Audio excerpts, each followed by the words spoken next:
Axe away. So Yeah. what do you feel about this? And can he come back? Of course, today we've seen our first ever Nana pick in the World Championship. Yeah, we've talked about this before. Let that sink where, in. Yeah, I don't want to be real toxic here, but I don't think it works out too well. I do think there are certain places and times for it, but that's like very niche situations. Kimmy, on the other hand, pretty much 100% pick man at this point. Like, no one really wants to deal with it, and nobody kind of wants to give it over as well. Great mid game, great early game. So far, we haven't seen games like drag on really, really late in this group. Usually it ends around, you know, the 8th, 9th minute, where it's pretty determined or straightforward who is going to take the game. And we're also seeing Kufra as well being that sort of really sought after pick. But throughout the entirety of day 1 as well as day 2, we're not really seeing Kufra really come into action. Well, there was a couple of those games with Kufra coming into play, but then again, you know, when you allow that to happen, that's pretty much some great advantages given towards the team that will be able to actually get that sort of a solid pick. Now, of course, can they come back? The only way that they could still find the light of day is to get themselves that 2-0 victory, and to them, they are still hanging by this really team threat. And of course, they're gonna starting off with the Hylos pick. Yep, strong pick overall. I think nobody can kind of doubt that at this point. It's kind of going to give Axis a little bit of an edge here. They're going to go for their double pick here. Most likely going to be the Grok. What they're going to pair it up with is a better question. Now, speaking of a pairing right here, of course, we got really great mages like Esmeralda, who still gets picked from time to time, but early phase Esmeralda is not really the best of options, but Lunox seems to be that go-to option for Rin of Axis Esports. Yeah, and so far, I mean, Rin has been performing decently well on it. Maybe not so much early this morning, but, you know, hey, once they got the warm-up going, this like, all right, let's really take this seriously. You could see that he is a lot better player once he has that warm-up in check. However, Harith is being given over to Candy Come Back. Whether or not they, you know, took that into consideration, not too sure, because still, Esmeralda is on the table as well. A lot of S-tier mages, Gushin as well. I mean, so why do they want to specifically go for the Lunox in this particular situation? Are they looking to maybe pick up a mid-sitar? Well, perhaps so, because they were looking at the Howard being picked up here, and that's definitely one great option on the table where Axis Esports have been playing a couple of mid-sitar games before, so they could definitely opt to do the same. And Bruno, of course, being brought into the picture throughout today is definitely one of that very reliable marksman on the table. So maybe this might just force Axis to actually go in for a marksman pick as well. Well, we're looking at things like Claw, things like the Granger, and time again, carries been brought out. So Axis will reply with that Granger. I do enjoy the Granger pick here. Great engage, great ways to kind of just dash out of awkward positions. The Rondo is so useful, and the Death Sonata is so effective. But we're going to move on to just getting rid of like either support tanks or fighters at this point, because both sides are still lacking one support or tank, and more importantly, who is going to be their side laner. And Masha is still kind of on the table. Masha definitely would be a great fit for either side, but we're looking at scalability right now, because Candy Comeback seems to me that they do need a lot of time to actually get themselves ready for that sort of a mid to late game phase. And of course, early picks off will possibly give them some great edge. And I'm not really seeing all too much of that for the lineup for now, but they're opting to go for that Valor Band, which means only one more left for Axis to choose from. So perhaps they might even X a couple of all these major sort of tanks coming to play as well. Yeah, and coming in for a Candy Comeback, they ban out the Valir, deciding, you know, we don't want to deal with the Valir support that kind of roams around. It's just super annoying and keeps Harith at bay. It's like every time you chrono dash in, he just pushes you back, and every single time he does that, and if he gets the empowered and stuns you, that could end up getting yourself killed. And that's definitely one great point to factor in as well. And Lolita hasn't played throughout the rest of the day, and now we're going in for that Franco pickup once again. That cheese pick that we saw earlier on. After that set against Burmese Gold, they managed to take down Team GOSU with the Franco coming in. So they're trying to pull off the same sort of style against the Laos team. And now we're looking at Baxia being brought in, and Rex Rigum Keon the other day has shown how to play a solid Baxia, and hopefully the side of CC, they will be able to actually get this Baxia running across the map and cause so much of that nuisance. Yeah, interesting why they decided to pick Baxia now rather than later, or at least, to kind of deny the counter pick. But, I mean, they already saw the Franco, so I don't know. It's kind of interesting. The Cho, on the other hand, that's a pretty interesting pick in itself because they waited until the very end to finally pick him up. Like, he's not going to be in that support position. He's definitely going to be in the fighter top side. And right now, Axis Esports has to kind of decide, like, oh no, we can't really deal with the Cho, especially if he's a fighter. With the number of fighters you have, it's really limited. Yeah, and I'm really looking at Axis here, having a really deep discussion with their coach right there, and they're really playing things out. How are they supposed to complete this lineup? Well, I do believe that they could definitely fit one more fighter in, and it will definitely be that Masha for that very final pickup. So for the side of CC, they had their chances to actually secure that Masha, but they opt not to do so. That's pretty interesting to me. But what I do like for the fact that with that Chow coming into the picture as well as Baxia, which means that Franco needs to be a little bit more careful on who he's got to hook right in towards the team. So now all these stuff are locked right in, and we're ready to get ourselves into Game 1. Yeah, and looking at Axis Esports in comparison to Candy Comeback's composition, I think what Cho brings to the table is really frustrating because then he puts a lot of kill potential onto Masha, and I think that's what Axis Esports kind of hesitated to lock in the Masha. We can see that their earlier 4 picks are really strong together, has some great siege potential.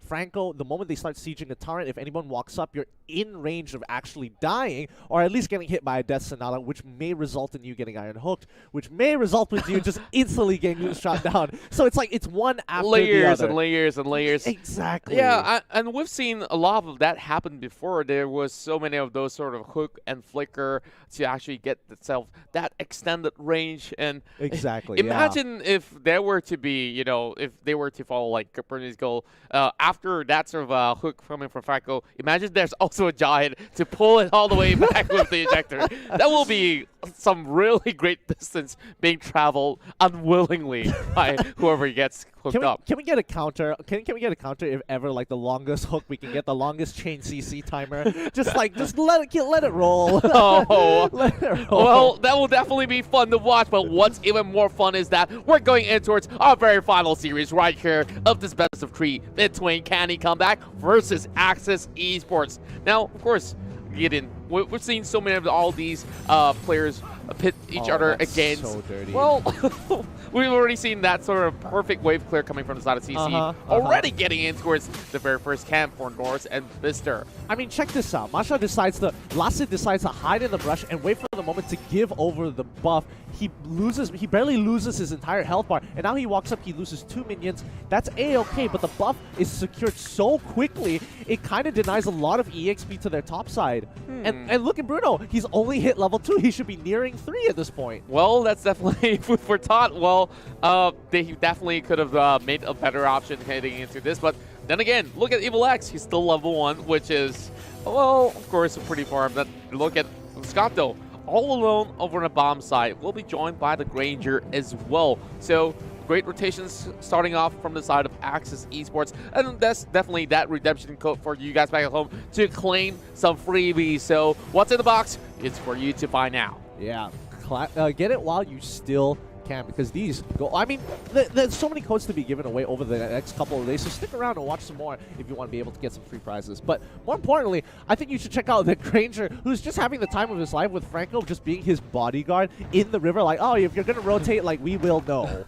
Oh wow, definitely that's something to look out for. Now, double rejuvenation for the side of Candy Comeback for their frontliners, Toms as well as Norse. So I'm really hoping to see them really outlast these enemies in those team fights. Well, I'm not too sure how are they supposed to approach this, as Norse dives into the jungle, but they don't really want to overextend at this point because there's not too much of that objective other than the turtle, and we're going to see a little bit of that team fight coming out, and that will be a hook over to Toms. Toms has already popped the rejuvenation. He hits level 4, but he might be going down here. He instantly dies. The rejuvenation wasn't in time. The rest of the team in the back line is already trying to take them out. Nort tries to pick up Evil X. Evil X does go down over to Bistler. Now Bistler needs to make something happen here. He's trying to buy a little bit of time. Chrono Dash is over the wall, but the rest of the team is not going to let him go without a fight. Lasted taking so much damage, but it ain't going to be enough as Scott locks the last member down. Bistler finally dies to that bloody hunt. Wow, there's so many of these kills happening in the blink of an eye.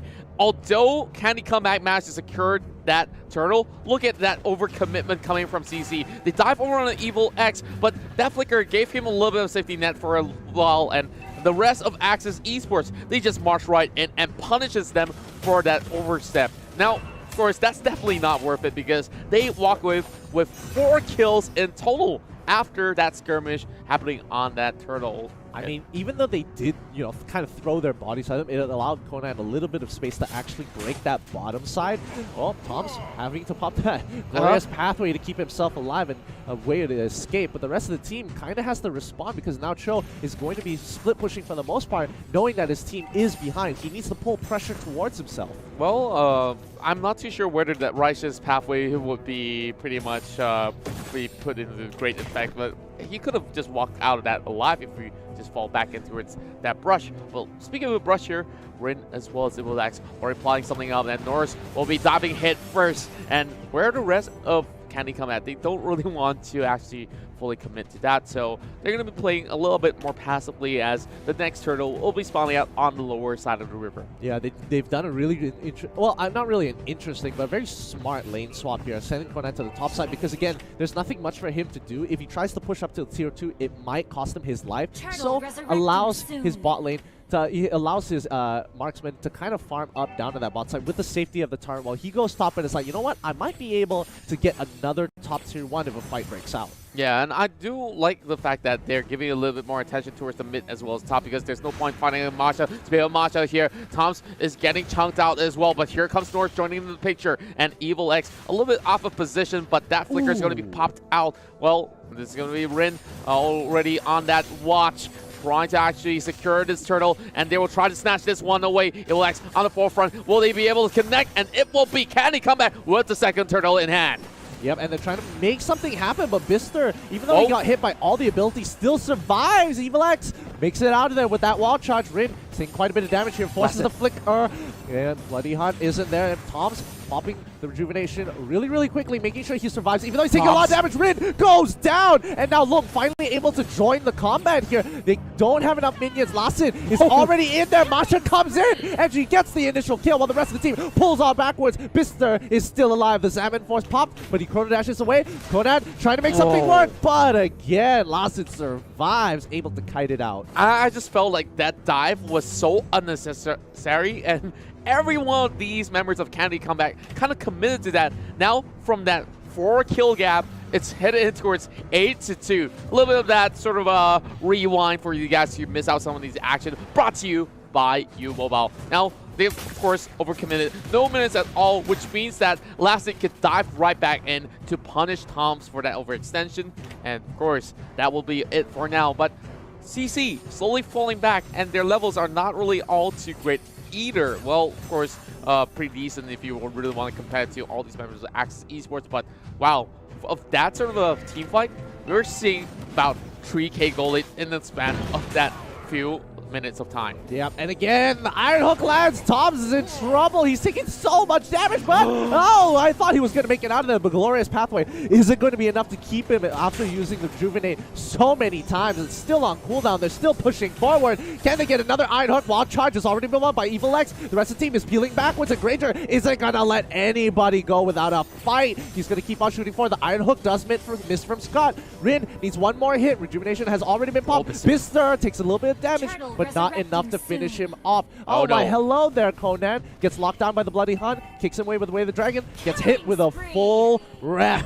Ooh. Well, I believe that was pretty much a huge miscommunication over on the side of Conan, because every one of these members are already low, and he chose to actually cut through the side to go in for the flank, but fight's already over before it's been begun, and Axis Esports now could also opt to actually push all these sort of the waves back towards the side of Candy Comeback and set up for the Lord, which will come out about 100 seconds from now. And look at the items, of course. You have the Calamity Scythe already being purchased from the side of Harif, Blade of Despair for the Granger as well. So all these big items are coming out, and oh, that's a great hook over on Norse, and this is definitely one great pickup, all thanks to Scott. Yeah, and that's kind of the issue to deal with for Candy Comeback, because they're getting picked off way too often, but Scott's not letting them have a good time either. Tom's pops the glorious pathway, trying to make something happen here, but I don't think it's going to work. I think Scott should have his Iron Hook up relatively soon, but he doesn't want to get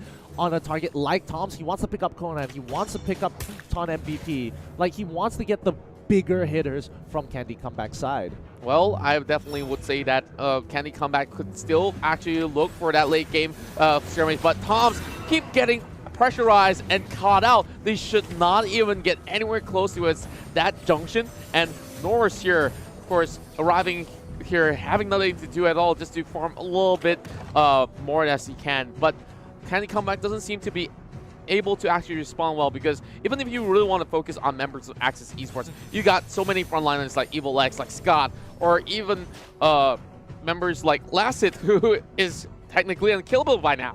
Yeah, I mean, again, another Bloody Hunt has popped onto Boxia. Like, there's nothing they can do right now, because both Lung and Rin are gigantic in this game, and not to mention that Lasset, he already has the Windtalker and Demon Hunter Sword. He's basically unstoppable if he's left to his own accord, and that's why two people on the top side just have to make sure they clear the wave so that Masha doesn't get the push. And this is putting Candy Comeback between a rock and a hard place. It's either you go to the bot side and try not to get hooked by this Scott's Franco. Iron Hook lands again! Oh no! Mega kill going in the hands of Low, and they're looking for the double for him as well. Axis Esports now have a free pass to get that Lord underway, and Axis, they say they might not even need this one in hand. And now Norris diving all the way back. That hook almost connects, and every one of these members are really worried of getting pulled back by the side of Scott, as he's already getting 10 assists just by landing those hooks. Exactly, and Lung, just with one crescendo, is chunking people to half their HP, and I think that's already a big statement in itself, that their carries are just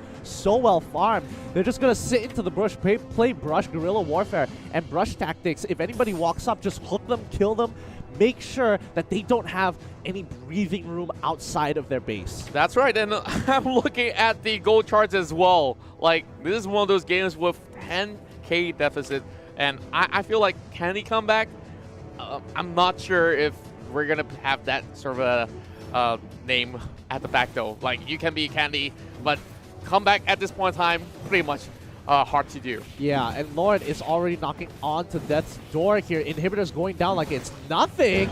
I mean, with Lasset, he just chunks it out so quickly with just a couple of abilities. And Candy Comeback just kind of can't really do too much here as well. Getting locked down too far. The rest of the team doesn't want to help him out. Toms, again, the tanks are getting punished again and again and again. The carries are not willing to follow up. Oh, no, to Ton MVP, almost falling flat as well. Now here comes the Zalman Force coming out, and they're trying to break down Lone. That's going to be a shutdown coming in, and Lasset trying to actually take down the Harif, and he'll be able to connect, and it's only down to Ton MVP, and Axis Esports wants to go in for the wipeout before going for the style points finisher, and this will be the first point given over on the side of Axis Esports. Definitely a huge confidence booster for